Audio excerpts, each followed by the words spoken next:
Tara, coming to you from thecraftsurgeon.com. Thanks for joining me today for another video. I am really excited to share with you a really fun and easy card that uses one of my favorite stamp sets out of the occasion catalog, and it's called the Flowering Desert. Here it is.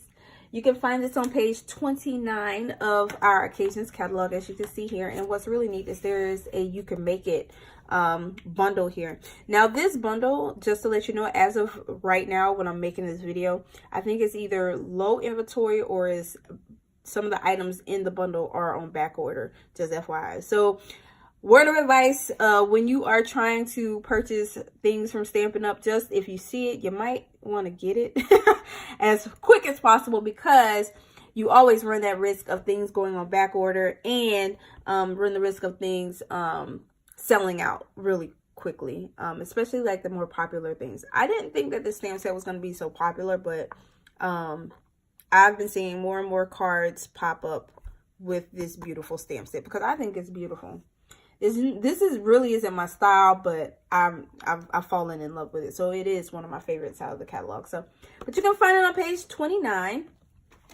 Now the card that you see here, I actually did a I was actually inspired from a card that was in our Sale-a-Bration brochure, and it's on page 14. Now, one thing I can tell you is that I always love going back to our publications and looking at the projects and trying to either recreate or case, which means copy and share everything, or copy and selectively edit.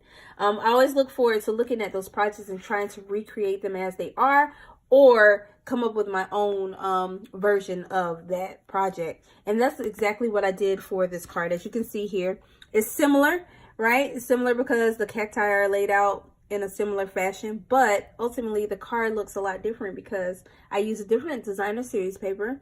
I also use a different, the sentiment that came in the stamp set, and I changed the color scheme. So I created a card based off of this layout, which is really fun. So if you ever find yourself in a creative rut, that is one thing I would always encourage you to do, is go back to our publications, look at some of the projects, and then go from there and spark that creativity back up again, okay? Start that flame.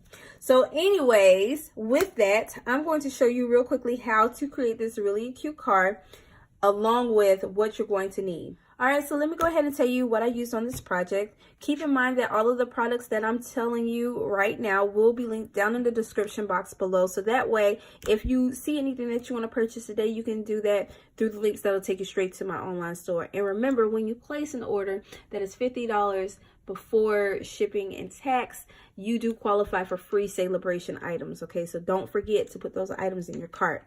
And remember, there's no limit. So with that, you're going to need the following items. I used a piece of early Espresso Cardstock. This measures at 5.5 inches by 8.5 inches. It's scored at 4 1/4, so this is my standard A2 size card. I used a piece of our Wood Textures 6x6 designer series paper. I used this pattern, but there's so many different patterns in that paper pack, and they're double-sided, which is really cool. So this piece measures at 5.5 inches by 4 1/4 inches. So it's basically the same size as the front of my card base.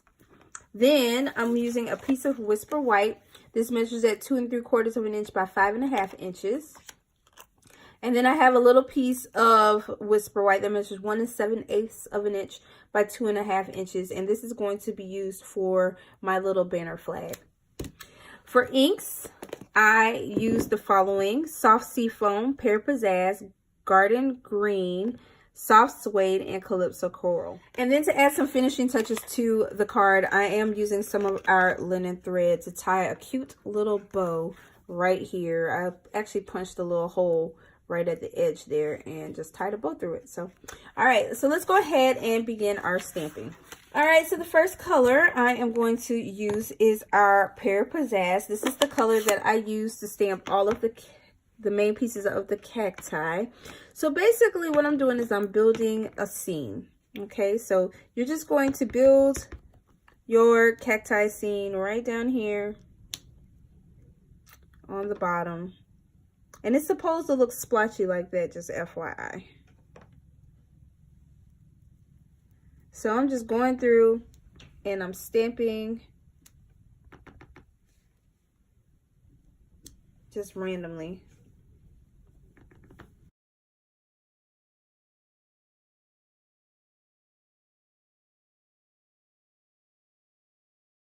All right, so now that we're done with our stamping in Pear Pizzazz and all of the cacti bottoms, we're going to stamp our little flowers along the tops of the cacti. And we're going to do this by doing some in full strength and some in, some of them will be not full strength.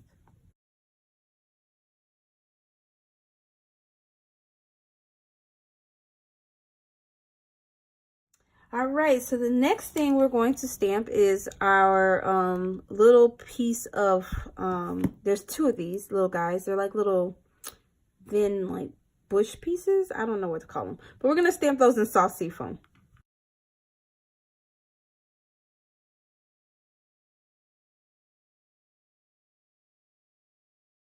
All right, so we're going to take that smaller bush. I'm trying to look for it real quick. This little guy right here, and we're going to stamp him in garden green.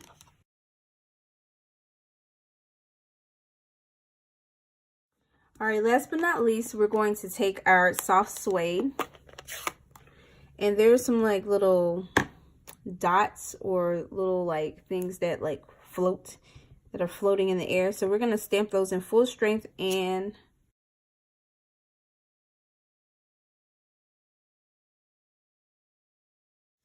then we're going to take the You're So Awesome, and we're going to stamp that onto our little piece of Whisper White. All right, so I'm going to use my triple banner punch to punch out the flagged end of our banner, just like that. And then I'm going to take a little hole punch. I don't even know what size this is. I'm just going to take a little one and punch a hole in it, just like that. Okay. All right, so now it's time for us to assemble our cards.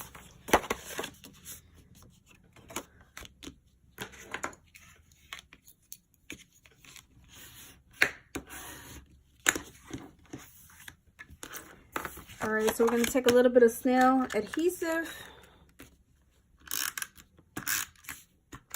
and we're going to attach our wood texture DSP onto the back, or excuse me, at the front of our card base.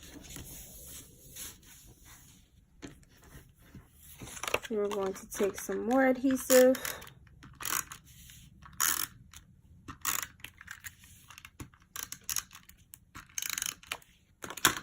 And then we're going to attach our stamped image piece. All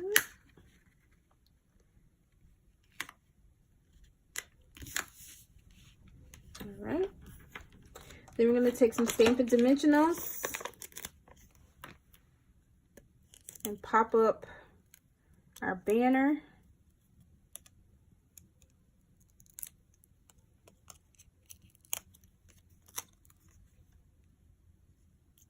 Place a little bit like right here,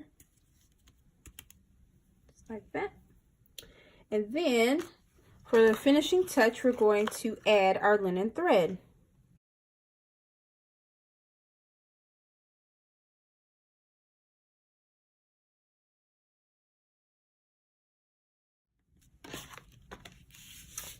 And there we go. Alright, so there you go. I hope you guys enjoyed this video. If you liked it, be sure to give it a thumbs up.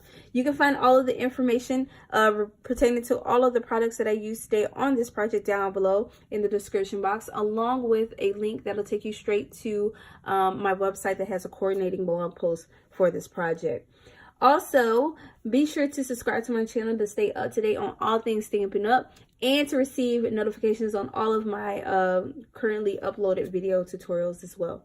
But other than that, that's all I got for you guys for now. So see you next time. Thanks for watching and happy stamping.